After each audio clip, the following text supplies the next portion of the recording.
എല്ലാവർക്കും എൻ്റെ നമസ്കാരം. ഞാനിവിടെ പറയാൻ പോകുന്നത് 2025 പുണർദ നക്ഷത്രക്കാരുടെ ഗുണദോഷ ഫലം. ഇവർക്ക് പൊതുവെ പറയുകയാണെങ്കിൽ നല്ലൊരു വർഷമായിട്ടാണ് കാണുന്നത്.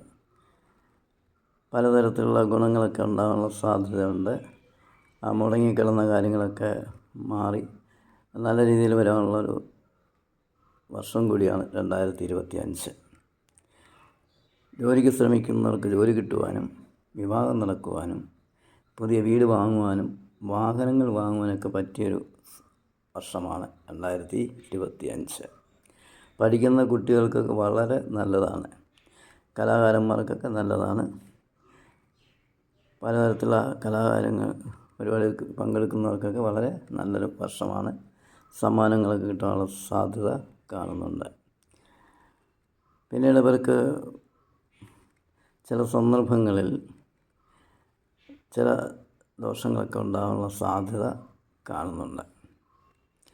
തലസംബന്ധമായ അസുഖങ്ങൾ ഉണ്ടാകാനും ക്ഷതം ഉണ്ടാകാനും കണ്ണ് ഭാഗത്തൊക്കെ ക്ഷതം ഉണ്ടാകാനൊക്കെ സാധ്യതയുണ്ട്. പിന്നെ ചെറിയ തരത്തിൽ ഒടിവ്, ചതവ്, മുറിവ് ഇതൊക്കെ ഉണ്ടാകാനുള്ള സാധ്യത കാണുന്നുണ്ട്. അത് സൂക്ഷിച്ചു കഴിഞ്ഞാൽ മാറ്റം ചെയ്യാവുന്നതാണ്.